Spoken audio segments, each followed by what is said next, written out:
Okay, for to this video mga kasipag, so karon na yun na ang problema, sagdi may problema maguna-una sa imo ha. So karon mga kasipag, naa di may sa Buena Vista, diriya sa Sangay. Tapos nindot pud ang laaganan diriya, kaning gitawag nila nga Alicia Shreds. Nag-tour na lang pud mi diri ang dapita. Kay murag first time pud na ako nakanhi diriya ba. So karon mga kasipag, kay dili mami kasulod og wala entrance fee. Automatic nag-entrance fee na lang mi aron makasulod mi. Pero okay ra kay 10 pesos na naman ang entrance fee diriya. Pero kani siya sa barangay ra siya. So mga kasipag, kung nakita ka nga video ay nakaulaw nga mo like, mo share, o mo follow sa kuang page. Ayaw nakaulaw ha.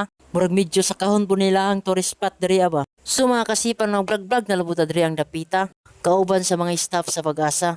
Sa pag-anhina mo diriya mga kasipag, medyo dako-dako jud ang area diriya ba. Maunang daghan jud kagalaagan diriya. Pas nila niya dagboy mo, nagitawag nga lakas ng loob, kapal ng muka. Sa among pag-tour diriya, solito na lang po, aron dili masayang ang oras ba. Kay pa nagsara ba makalaag tungod kay sa busy sa trabaho.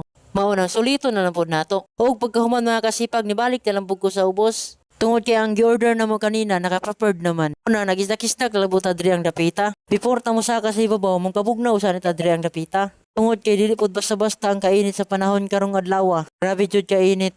Mo nang gingon ako sa inyo nga paspas yung inom og tubig karon dili mo ma-dehydrate ba. Pas nila nakasalita pod. Ug kauban pod akong IBM, relax ra kayo.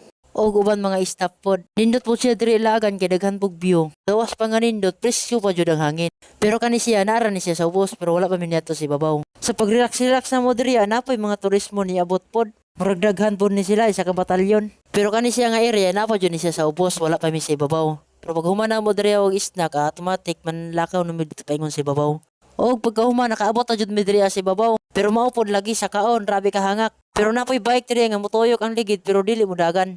Gawas pa diri ang area si babaw, napod jud siya pinakaibabaw pa jud. Mao nang itor ta mo diri ang dapita aron makakita mo ba. Tor na ko diri napoy duyan yung nakaparking. Kitawag ni sa catering nga duyan.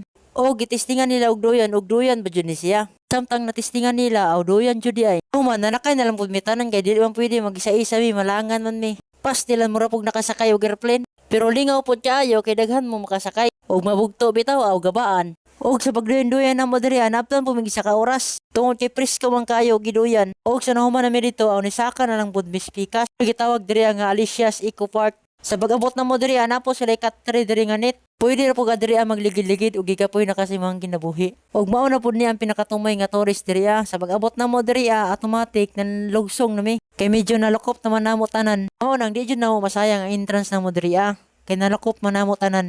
Samtang gabaktas na ko pa uli diri ang among IBM diri sa likod, nagpa-cute-cute na lang po siya. Isa po ni siya sa akong mga supporters sa mga vlog.